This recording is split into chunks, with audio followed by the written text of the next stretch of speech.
कि साजी चतुरंग सैन अंग में उमंग धार सारजा शिवाजी जंग जीतने चलत है भूषण बनत नाद बिहद नगारन के नदी नद मद गैवरन में रलत है एल फैल खैल बैल खलक में गैल गैल गजन की पहले ठैल सैल उछलत है और तारा सुतरनी धूरी धरा में परती जी में थारी पर पारा पारा वारे हलत है।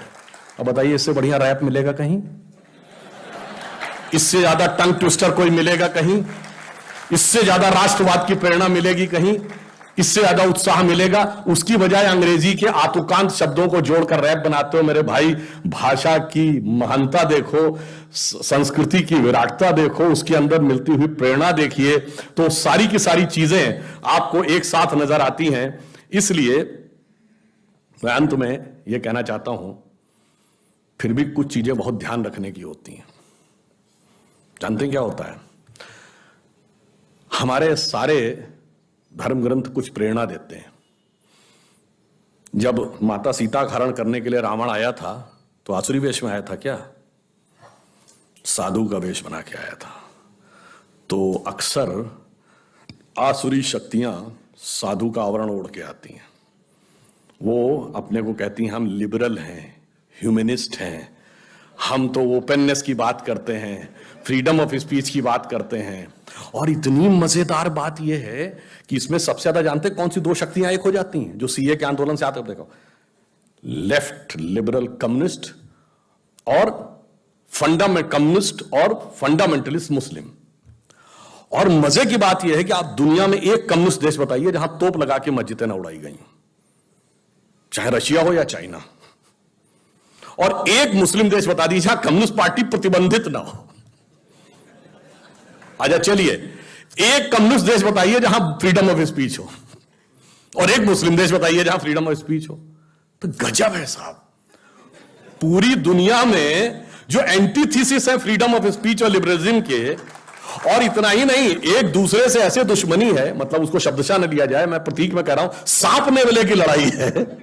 वो यहां पे आके एक होके हमको लेफ्ट लिबरल होने का ज्ञान देते हैं। इसे ही कहते हैं कि कैसे आवरण में धरकर आता है और आपसे कहता है मर्यादा की सीमा के बाहर आ जाओ लक्ष्मण रेखा के। और गलती से कोई चला जाए तो बस फिर क्या गति होती है? तो रावण के चंगुल में जाना पड़ता है। इसीलिए, और वो चीज क्या है? अब एक और बात समझिए, एक दूसरे प्रकार का भी रावण आ रहा है जिसे समझना चाहिए। थोड़ा सा विषय लेके बताना चाहता हूं। ये रावण के 10 ही सिर क्यों थे? 8 या 12 क्यों नहीं? 20 या 25 क्यों नहीं? और एक सर कटता था, दूसरा क्यों उगाता था? और अगर 10 ही सिर थे तो उसका नाम दशानन क्यों था? 10 मुख वाला क्यों था? 10 शीश, 10 ग्रीव, 10 कंधर, 10 उदर क्यों नहीं था? एक्चुअली में रावण के 10 सिर 10 इंद्रियों के प्रतीक हैं, और दशानन इसलिए कि 10 इंद्रियों की खुली हुई बहिर्मुखी पिपासा, the extrovert tendency of all the 10 senses.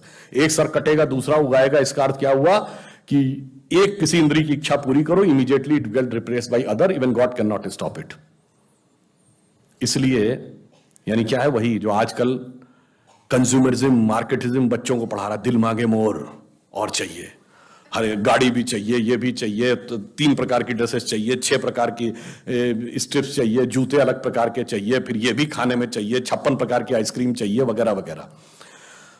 और वो 10 इंद्रियों, और उसको कभी समाप्त नहीं हुआ। एक सर कटेगा, दूसरा उगाएगा। जिस दिन आपके पास कार आएगी, आपको बड़ी कार की चाह हो जाएगी, फिर मर्सिडीज, फिर BMW, फिर प्राइवेट जेट, और प्राइवेट जेट में भी सुपरसोनिक जेट, और फिर पता नहीं क्या क्या होता रहेगा, उसका कोई अंत नहीं रहेगा।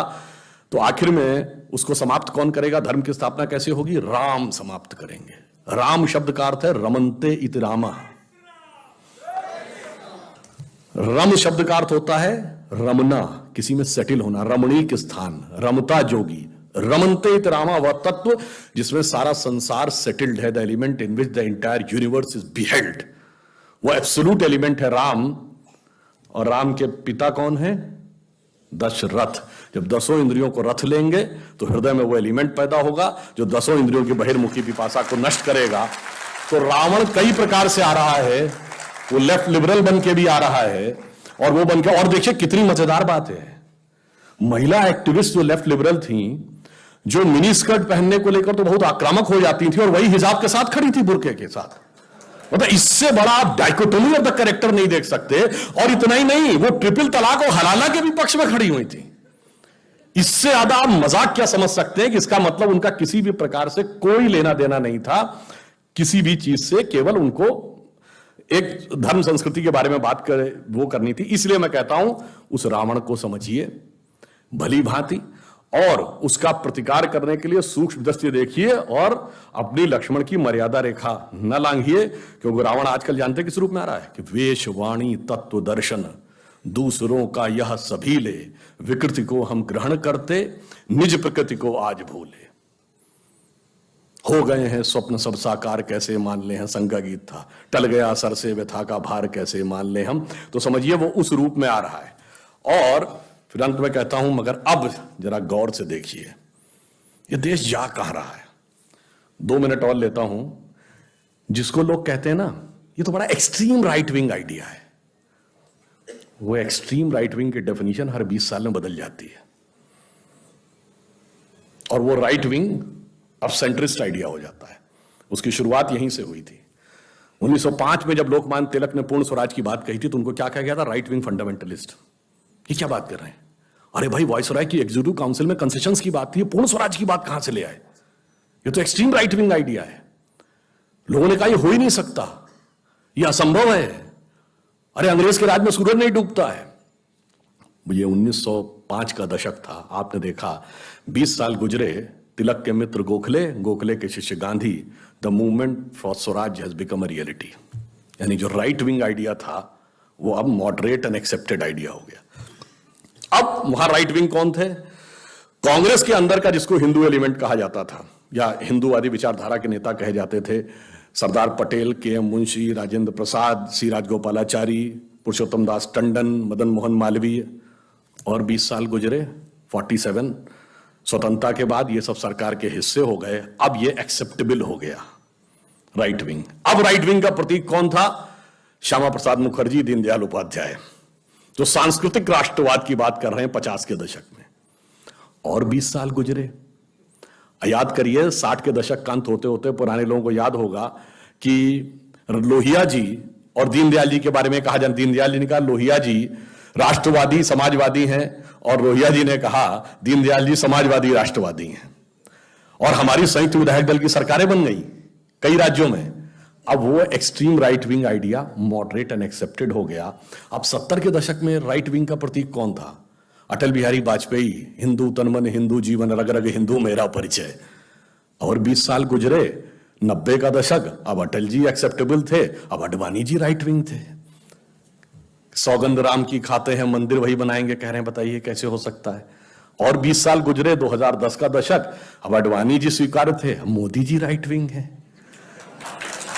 मगर आप 125 साल में देखिए वो उत्तरोत्तर the direction of Indian politics is going in right direction.